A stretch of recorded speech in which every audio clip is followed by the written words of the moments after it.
um, Firstly, thank you for joining today. I really appreciate it. And if I think about why am I here today to talk to you about innovation in health, well, I'll start off with telling my story, which is really in 2017. I just returned from parental leave following the birth of my daughter, Aaliyah. And I was assigned a new and exciting role, which was leading innovation. Now, as a high achiever, I was eager to take on the challenge of creating value for our 4 million members, and I was aiming to drive growth and improve services. Now, initially, I was filled with enthusiasm and I saw so many opportunities. However, I soon encountered significant resistance. So, people I'd had good relationships with for years were now creating tension and intentionally impeding our progress. So picture this, a team with no resources, no support from management, and the classic chicken and egg situation where to get a business case approved, we needed resources, but to get resources, we needed an improved business case. The stress was actually so immense and so overwhelming that I lost my voice and had to undergo surgery, and I was considering resigning. Then we sought help from a big consultancy. They identified our issues, which was reassuring because it confirmed that similar challenges existed elsewhere. They proposed a 12-week program to build momentum, but the $1 million price tag for the level of uncertainty and risk just made it not viable.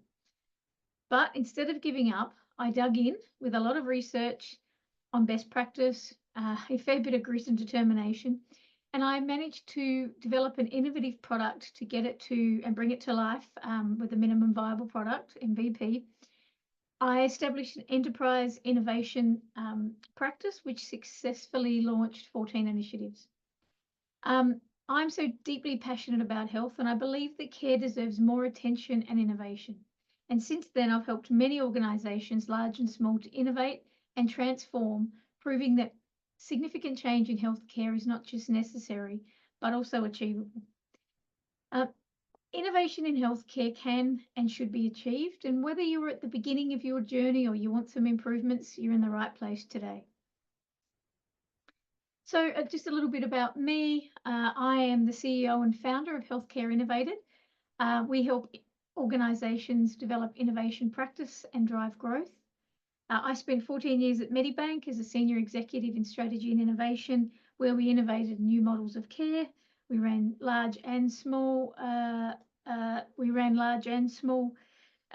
Government contracts, and since then I've been leading change at large and small organisations such as Calvary, HCF, and Australian Unity. And at the moment, I'm actually working with Comrade, which is a digital health company in radiology. So I also am a CPA by trade. I have a postgraduate in innovation and design thinking through some pretty cool US universities. I teach at RMIT online in healthcare design, and I'm a coach and mentor for the CSIRO on Accelerate programs. So I am pretty passionate about innovation in health. Who's this presentation for today? So it's for healthcare leaders of large and small organisations. It's for healthcare professionals and innovators, from sort of the frontline staff through to sort of digital entrepreneurs, and anyone that is equally frustrated with slow progress and things being harder than they should be. There are no shortage of wicked problems to solve in healthcare, so let's get on with it. So first and foremost, there's no catch from today's webinar. It's no more than sharing some ideas, and I'm going to share 6 key secrets or steps which will really help you today and in the future. If it is about sharing ideas, and if at the end of the presentation you are interested in knowing more, but then I'll share some information. What I will also do in the chat is, in case someone has to drop off early, hopefully that will work. There's just a survey in there. Feedback is a gift, as they say. Not sure if that's going to work. It will pop up when you jump off the survey anyway, pop off the webinar. So I help healthcare leaders and professionals to unlock opportunity for sustainable change through innovation practice. Now, what does it mean to unlock opportunity then? So if I think about, how critical it is to have repeatable, scalable, and profitable innovation. I mean, if you think about, we all know the stories of Kodak, Blockbuster, the newspaper industry, taxis, and probably more lately Godfrey's, have all suffered at the hands of a lack of innovation. So too will healthcare. We know the issues that are happening at the moment in the private healthcare space, particularly private hospitals. It really is important to be able to develop innovation capability from inside out. And this means build that internal muscle so it can be repeatable and scalable. It means that we want to unlock the right opportunities faster and conversely discount the wrong ones quickly. And we want to simplify complexity and reduce time wasted both internally and with external partners. That is our end game. But why does it feel harder in health? So I'll just share a few reasons that Harvard Medical School, which is a school I attended last year in digital transformation in healthcare, and some of the factors affecting the healthcare industry are around financial incentives. So we know we've got different financial models across hospitals, doctors, insurers, which can all slow down innovation because interests aren't always often aligned. We've got diverse stakeholders. We know that changes in healthcare must consider a wide range of stakeholders, including patients, doctors, insurers, all with varying goals. Extensive knowledge base. So we think about innovation requires a deep understanding of the constantly evolving medical field, especially with AI now. It is hard to identify and implement changes at times, which is another reason it's important to learn how to do so. Difficult to measure outputs. So measuring innovation's impact can be challenging as it's tough to isolate effects on patients' outcomes from other variables at times. And complex production processes. So we think about care delivery involves multiple steps, professionals, etc., and making seamless integration of innovation somewhat challenging. And lastly, regulation. So strict regulations in healthcare can slow down the adoption of new technology and approaches due to compliance with numerous guidelines. So very necessary in the field we are, but can pose another challenge. So other problems that you may find in organisations that you might relate to is that organisations at the core are built for efficiency. They want to be faster, stronger, better, improve their results on last year. It's not easy to innovate within an existing business. Now, some of the issues which I'm sure you will have come up against is we need to bridge that gap between current profitability demands, literally keeping the lights on, and being future ready. We need to often it can feel like you're spinning your wheels and you can't get a decision made. Every time you take something up, there's a small change and you've got to go back and it feels constant spinning. You can be stuck in resource and funding issues, unable to bring stakeholders on board. Sometimes, you lack team skill when it comes to innovation delivery. I've seen many times, nurses or physios being picked up and plonked into a project with no skill, training or development. It's not fair to them or the project. Finding it difficult to navigate health system complexity. It is a complex system. However, sort of knowing the right ways can certainly shortcut this. So I'm going to just give a quick summary on 8 common mistakes that organisations make when it comes to healthcare innovation. The first one is asking BAU, business as usual teams, to innovate. So it's literally on top of their day job, where the day job is the performance engine. It's making things go faster and stronger, leaner. They're not going to have time or the focus to innovate and think differently. We often underestimate the resistance in the organisation around healthcare, and we'll talk a little bit about that later as well. But people, especially executives, don't always address the problems, especially in middle management. We jump in to innovation without a clearly defined strategy. Now, it needs to be flexible, but we need a strategy. Treating innovation more like a defined project. when it's not. So a bunch of business analysts and project managers get bought in and are not really sure on what their scope is. And then we have this overemphasis on tech development. Now, we can all get caught up in the new shiny toys. Tech is a very important enabler, but it should be an enabler which is match made to the goals or the innovation or the reasons that you are trying to innovate. Inadequate skill development and support. I mentioned that earlier. It's really important that we give that right training and support. There's often a lack of clarity in design and key assumptions to test. So the wrong ones are tested first. And then not having the right performance measures to really give you that, should we continue, should we scale, should we stop, or should we pivot? So a real discipline there is often lacking in innovation. So you might be thinking, I've just given you all the good news, and I'm guessing many of you have tried it before. It's just too hard, right? However, I'm about to share with you some steps that will enable you to navigate through. You don't need to be an expert in innovation or marketing. You just need to follow and get really familiar with these key steps. So the 6 steps which I'm going to take you through today. Now, it might seem a lot, and I'm going to sort of stay at the strategy level, but really important. And I've spent a lot of time and a lot of study and a lot of experience in being able to fast track these for you so you can shortcut some of these and get on to being more successful in innovation. Now, it's really around passion and mindset, pitching and storytelling, alignment and focus, build, which is your skill development and innovation practice, you build, your designing and testing, and then the commitment and measurement. So as you might see, some of these are the flip side of what the mistakes are, but this is what we will do to keep on our way. So first and foremost, passion and mindset are critical drivers to innovation. So when you're passionate about what you do, you maintain a positive, growth-oriented mindset, you can overcome more challenges and inspire those around you. And the reason many of us are in health is because of the passion for it. So let's look at an example here of, some of you might be familiar with Dr. Gary Kaplan's transformation of the Virginia Mason Health System. So before Dr. Kaplan, who was a doctor, a physician there in the hospital, Virginia Mason was really struggling. The focus was really about treating symptoms rather than caring for patients as whole individuals. Staff morale was low, patient satisfaction suffered.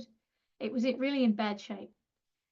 So Dr. Kaplan faced the challenge head on by shifting to a patient-centered approach. And he encouraged everyone in the health system to treat each patient like they were their own mother. Now, this is very simple yet profound mindset shift, significantly changed the way that healthcare was delivered. He implemented multidisciplinary teams and embraced the lean approach to eliminate inefficiencies and improve care. The model ensured that every aspect of healthcare process was centered around a patient. And by fostering this more compassionate approach and integrating innovative practices, Dr. Kaplan led a transformation that resulted in better outcomes for patients, increased job satisfaction amongst his staff. And his dedication showed how that treating patients like family can really enhance the entire healthcare experience. So it's really important to have your why, that provides you that clarity and focus. So when you know your reason for being in healthcare, it becomes easier to stay motivated and navigate through resistance. Now, my why is, I grew up with a family with multiple chronic health issues. We lived in Tasmania where health access was really hard. And when you did get it, it certainly was not a good customer experience. Your passion and mindset can be contagious. So you need to inspire others around you to adopt a similar approach.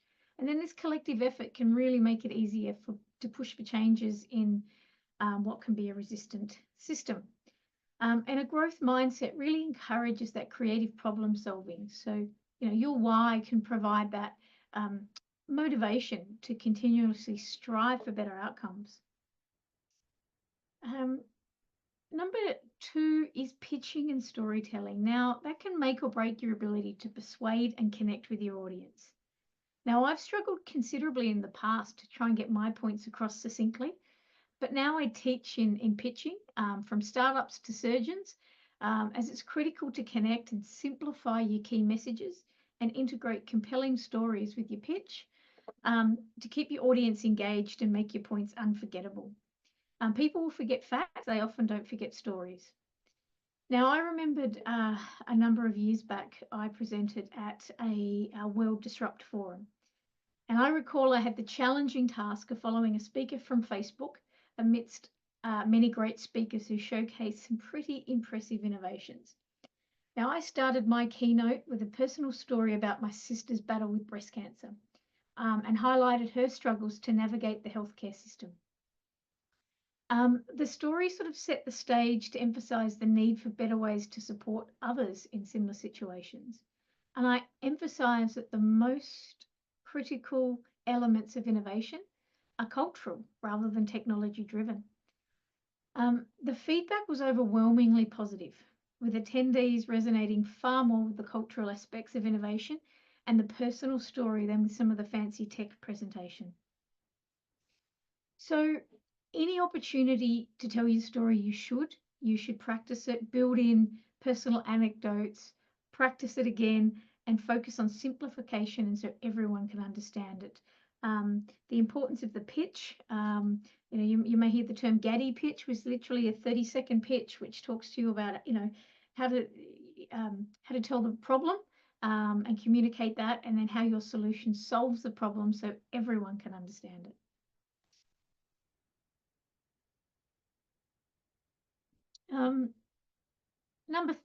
Step number three, alignment and focus. So in many organizations I have worked with, I have seen a recurring issue. Individuals in meetings would agree, but after the meeting, they would undermine, creating a cascade of issues both vertically and horizontally within the organization. Now, this behavior led to conflicts, competition over resources, and a generally poor environment. In fact, Harvard Business Review names cultural issues as the #1 barrier to innovation as named by executives of large organizations. Now, I had the experience of being in senior meetings and having items agreed to, and then I'd come out and find that the outcomes and messages had been changed to suit others' agenda. It was toxic. I could have given up, and believe you me, I felt like it at times, but I had a strong why. I knew that healthcare deserved more. So what I did was I went through and identified my allies, those neutral, and my detractors and naysayers. I focused on the positive and found an executive sponsor to help drive just one initiative forward. Now, I used this momentum to get some joint funding from another 3 executives who, by allocating money from their own budget, actually created more interest and support, which then grew to a larger supportive innovation council concept. So you initially start small, start with a small manageable process that can show early success and build momentum. And then after this, I actually grew to 14 initiatives over 18 months. So you can start small, but it doesn't take that long once you've got momentum. Number 4, build skill development. So, and I haven't said, but certainly pop your questions in the chat as you go. And if I don't answer them along the way, I certainly will at the end. So let me just check here. Yes, I will share. I can share the recording. Sorry, I'll just close that one down. So you don't need to be an expert in in innovation. Understanding and developing the skills, however, is a key advantage for healthcare executives and professionals aiming to drive sustainable change. So whether you are governing or driving an idea to impact, these new ways of working are really important to understand. And I'll give you an example. Many years ago, as the head of strategy and a subject matter expert in workplace health, I was leading a significant corporate initiative with a budget of 1.5 million. Now, despite my expertise, I lacked the necessary skills to progress the initiatives effectively. I reverted to old methods and attempted to jumpstart the project by adding more people. Now, this didn't help. And I didn't produce the expected result, largely due to my lack of relevant skills. And ultimately, I had to return most of the 1.5 million budget. When given another similar program of work years later, I quickly realised that the ways of working had changed and innovation required a different approach. I kept hearing this thing by the young kids in the room about the double diamond, and even as a senior executive, I knew I needed to find out more on what this process was about. So I put myself on a short design thinking course, albeit not in healthcare. It would have been handy at the time if it was, but it did make things a bit clearer. And then when I think about the favoured three approaches that I use and I see the best results from, the first being design thinking, which I'm sure many of you have heard. It's really that human-centered approach to innovation that combines creative and analytical thinking to solve problems and create solutions. Jobs to be done, a framework which focuses on understanding customer needs and goals to design products and services that help them accomplish specific tasks. And probably a bit less known, but very good for creating ideas, is systemic inventive thinking. So this creates innovative solutions by systematically applying patterns. There's a number of templates: subtraction, multiplication, division, attribute dependency, to name I think most. And basically it's based on constraints, which is quite good in healthcare, of course, because we all know we have constraints, but it's really about thinking inside the box. Now, there is no one tool for a job. They're often best combined. So we think about a hospital struggling with readmission rates. So using design thinking, you could reevaluate the discharge process, applying the jobs to be done approach to understand what patients are trying to achieve post-discharge, such as managing meds correctly or accessing follow-up care. Meanwhile, you could use SIT to innovate with the constraints of existing resources. For instance, you might just simply follow up procedures or create new comms channels to ensure patients receive timely support. And finally, customer focus, so important. So when I was consulting with a large aged care provider, I taught many in that business how to use design thinking, and actually had some of the staff interview customers with me. And on one occasion, it really changed the way home managers saw the challenges customers had during these initial stages of the journey. And just by having them do these interviews and listening in a different way than they normally would, it enabled them to become more empathetic in their with a new approach and the change that we had going. Number 5. So number 5 is about designing and testing. And they're critical in any project or initiative because they ensure that the product or service will work as it's intended before it's fully deployed. So it's an iterative process to help us identify and fix issues early, which saves time and resources and leads to a higher quality outcome. So imagine you are trying to build a house without any blueprint or plan. You might have a vision for a beautiful home, but without a design, you are likely to miss critical steps, leading to unstable structures, wasted materials, and a house that, well, doesn't really meet your needs. Similarly, innovation without proper design lacks foundation and direction, and often result in projects that fail to function as intended, and it wastes resources and opportunities. You really need to continue to iterate for, continue refinement of ideas. I remember many years ago, I led a transformation program, and part of this involved a core system replacement. We went with SAP CRM, which most people did at the time, and we wrote all of the requirements at the beginning of the project. It then took 1.5 years to build and deploy, and when we did get there, users hated it, and the business had moved on and lost some big contracts, which the original requirements had been based. So this was a multi-million-dollar project wasted. Contrast this with the provider portal we only built a few years ago, and we started small with iterative testing. We tackled the issues and adjusted the approach accordingly, a much lower cost program.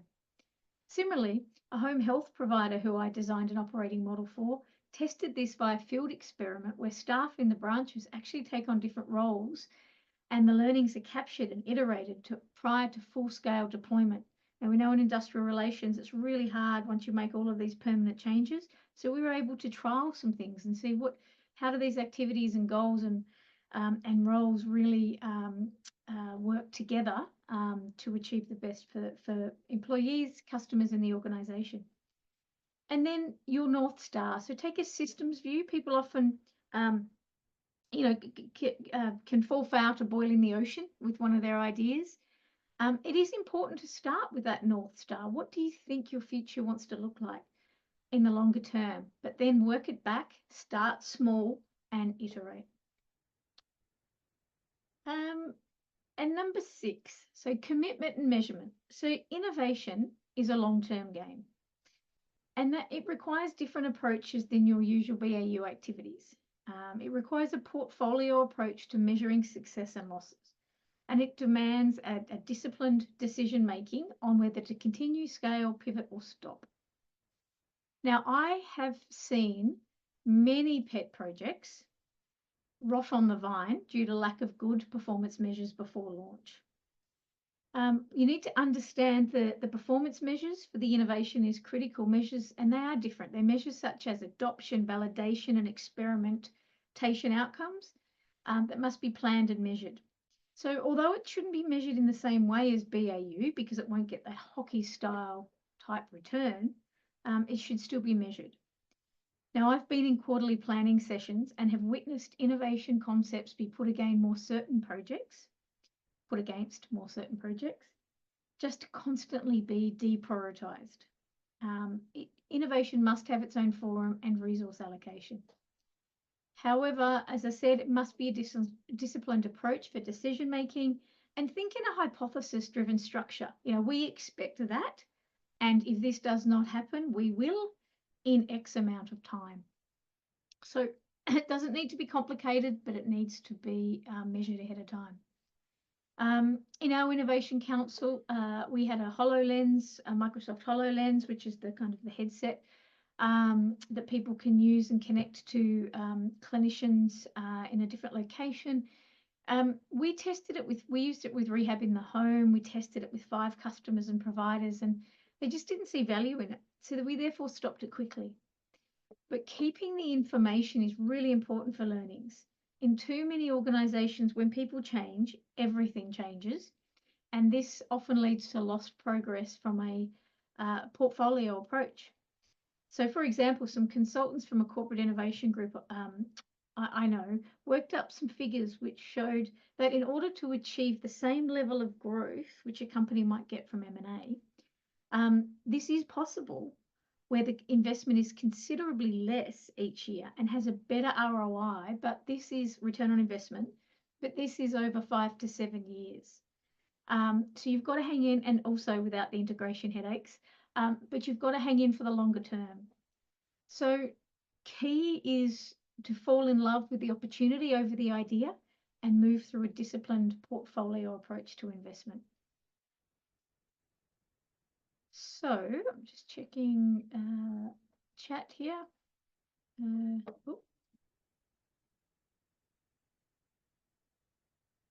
Okay, I will check that one later. So following the innovation is full of risk, and this can mean career risk, right? And I've personally felt the pressure of people wanting me to deliver faster and deliver results that are as good as established initiatives. Now, that was before I knew about a different way of approaching innovation. And I have now taught this approach to many people and organisations through consulting, through my RMIT teaching in healthcare design, and through CSIRO coaching. And a lot of these people have then gone on to be more successful in their career pursuits and taken more meaning for their work, because the satisfaction from efforts and seeing progress, even if the idea doesn't succeed, it's so rewarding for them. And by following these steps and approach from idea to impact, you will see a different result, much better. So the other the other thing I know that people have in their mind was, yeah, but my workplace or boss just won't support this approach. And it's pretty common. And after all, I say a leader doesn't create growth, but they create the conditions for growth. So how can you help this? Well, there are a few things you could do.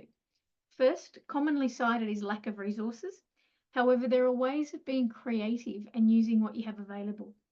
Finding savings from waste within or leveraging your strengths to work with partners for mutual gain.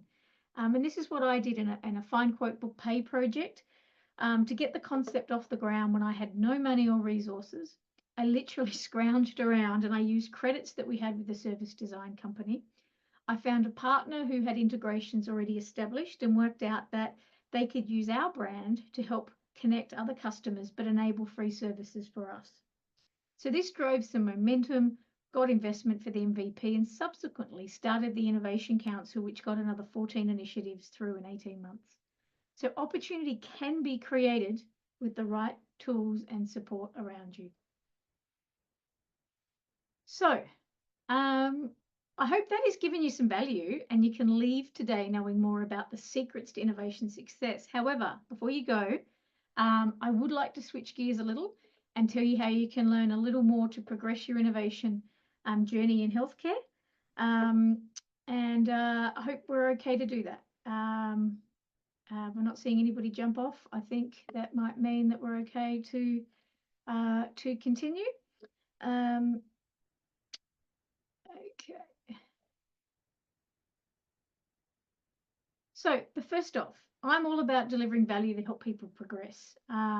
So I've developed a free resource guide, which gives some more information about the 8 costly mistakes that healthcare organization make, which I went through earlier, but also importantly, how to avoid them.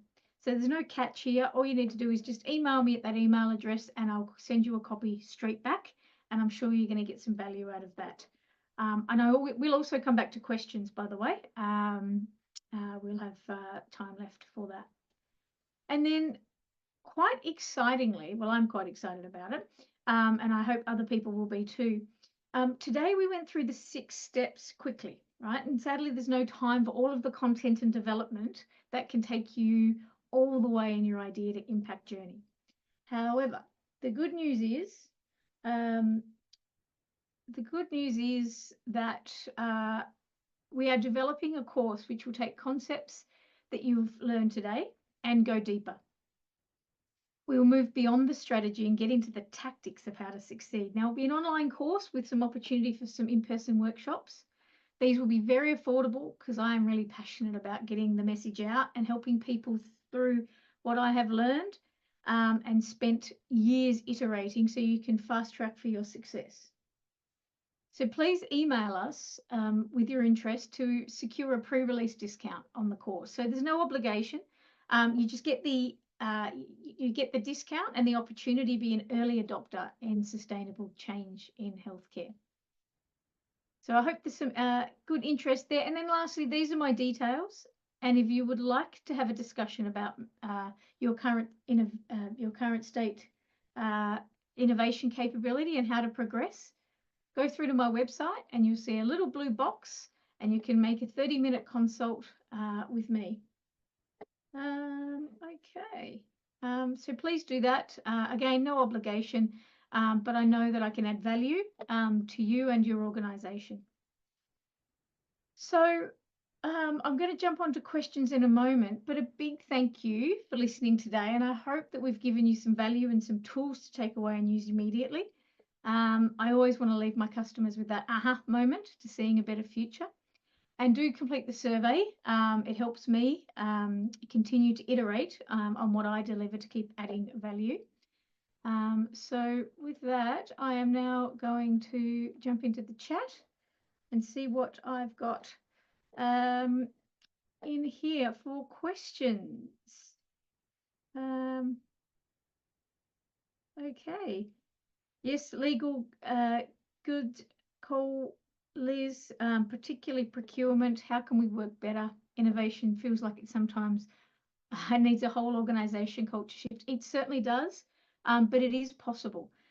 So again, it's really starting small to almost create that fishbowl approach of what can be, um, sometimes, people will be naysayers. And again, you've really got to find, like I did, I literally had all of the names of my stakeholders and went through and went, positive, negative, neutral. Um, there are times you have to work around your naysayers because you will spend too much energy trying to convince them, which just will not pay off. Um, until you start to build some momentum and people are looking in and go, well, that looks good. That's a better way. They're having better results. That looks interesting. I want to be part of that.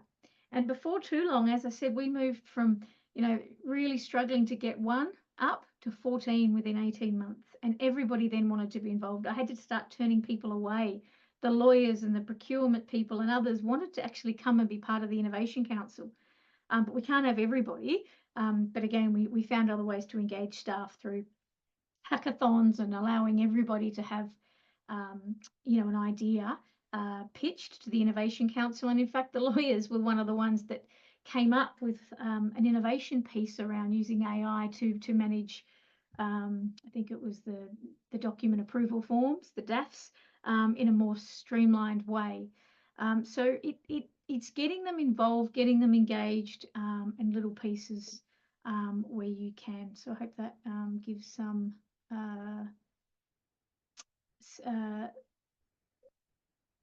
help. And is there any other questions? I think we've got a few minutes left. If anybody has any questions.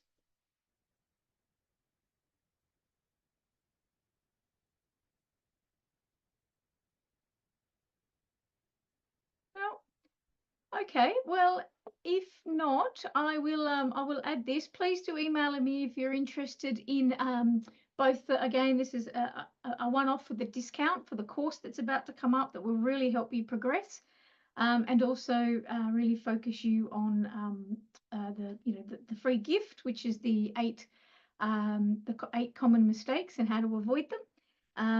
And I wish you well in your innovation journey. I'm really looking forward to hopefully seeing you again soon. And please do that survey. Thanks so much, everyone.